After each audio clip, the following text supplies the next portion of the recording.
How many credit cards should you have? Should you have 3 or should you have 20? So in this video, you're gonna find out. What's up, winners? My name is Nam. If you're new here, welcome. Here we talk all things personal finance and credit, so start now by subscribing so you don't miss out on any future videos. Before we get into today's topic, I would like to thank today's sponsor, Status Money. I've always been an advocate for everyone to have a grasp on their own personal finances. Status is an app that gives you the ability to do that plus more. Imagine being able to manage your money with social features.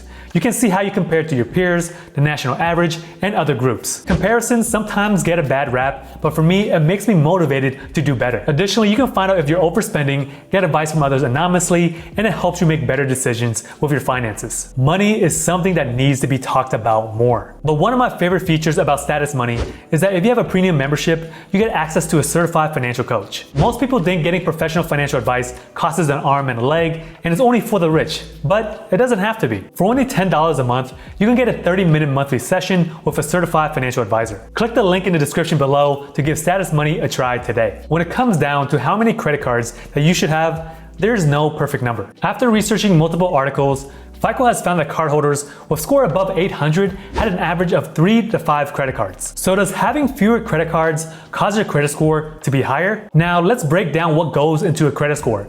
The most commonly used model is from FICO. 35% of your credit score is payment history, 30% is the amounts owed, 15% is credit length, 10% is new credit, and 10% is credit mix. Having many credit cards can positively affect the amounts owed category.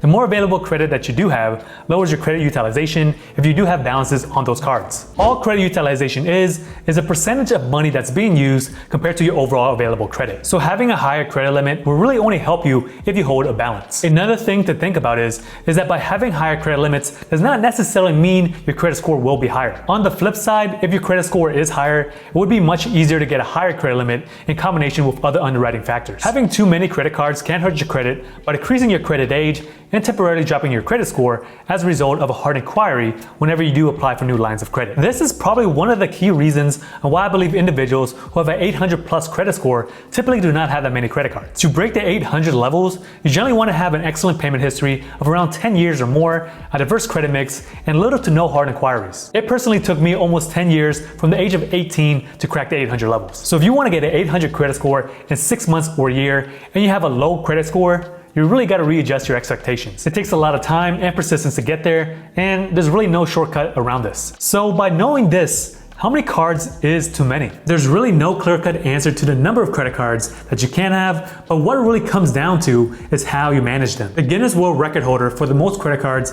belonged to a gentleman named Walter Kavanaugh, who has around 1,500 credit cards. He has a credit limit of roughly around $1.7 million. On average, American adults have around 3 credit cards, according to Experian. But in reality, if you want to maximize your credit score, all you really need is just one. Because with one credit card, this will fulfill your credit mix, plus you can use it for a lifetime to build credit. So with that being said, having too many credit cards become a problem when you don't know how to handle them. Credit cards is a great financial tool, but too many people out there don't take advantage of them, rather than letting the credit cards take advantage of them. You should never buy things on credit that you can't afford. This, my friend, is how you get into debt. My philosophy on credit cards has always been that you should always have a credit card. Credit cards protect you from fraudulent charges, earn passive income on things that you would be spending on anyways, plus you get a chance to positively build your credit, which can save you a whole lot of money whenever you need financing on a large purchase like a home or a car. For a guy like Walter, who has so many credit cards, he only used one of them, and he pays off the balance in full every single month. The famous rapper Biggie, he said that more cards, more problems.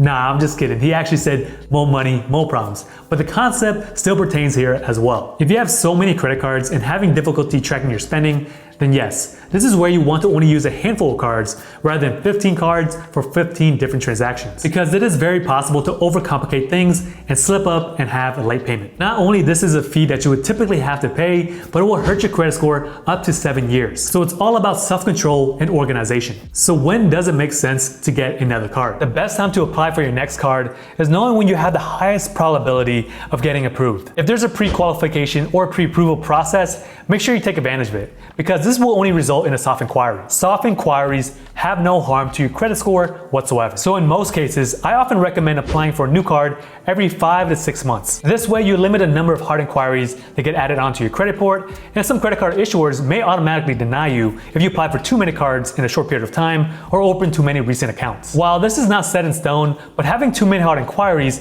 in a short period of time will negatively impact your credit score for at least 2 years, but more so within the first year. The next thing that you would have to think about is whether or not you can meet the minimum spend for that sign-up bonus. Let's be honest for a minute. I see you guys applying for new credit cards because you guys want that sweet welcome offer. This offer is probably one of the most enticing things to get a new credit card. It is nice to get a $500 bonus after spending $300 on things that you would anyways. That bonus is just free money. If you cannot meet the minimum spend, whether it is $500, $1,000, or even $5,000, then I would just wait until you can, or have a big enough purchase that you know that you need to make anyways. Another time that I would recommend applying for a new credit card is if you have a large balance on one of your credit cards currently, and you want to save some extra money on the interest. Well, I'm not really a big fan of this because you still carry debt, and it does negatively impact your credit score, but it does save you money because some credit cards can charge interest rates as high as 25%. This strategy is definitely for people who are more disciplined and wanting to pay off their debt rather than just continue to transfer it from one account to another. Now let's talk about why you should have multiple cards for different situations. So these are just some of the situations of when you may consider getting a new credit card, but with multiple cards, you get a greater variety of benefits. If your main concern is to get the highest possible credit score, then understand that you only want one or a few credit cards. But if you want to play the credit card game and maximize rewards and benefits, it's best to have certain cards for certain situations. Even with multiple credit cards, it is still very possible to get an 800 plus credit score and tier 1 credit. I'm living proof of that. I believe I have like 20 something credit cards, and the majority of the ones I don't use, I just keep them in a box somewhere. I really should get a card holder like some of these other YouTubers have. But anyway, the reason why I have so many credit cards is that I like to have the flexibility of using each card for each specific situation. Some credit cards are great for travel, dining out, and some I just use specifically for my business. From a personal finance and budgeting standpoint, having a separate credit card for certain situations can make your organization much simpler. Because currently I know that I use my Chase Freedom Flex card mainly for groceries and my USAA Rewards card only for gas. Of course, it does come to a point where you have too many and you may lose track, but you gotta figure out what works for you. The bottom line is, if you are responsible for what you're spending, paying your bills on time, especially making sure that you pay the statement balance in full and keep your balances low, then having extra credit cards really wouldn't hurt. It really just depends on your ability to handle multiple cards. How many credit cards do you guys have? Let me know in the comments below. I'll see you guys in my next videos.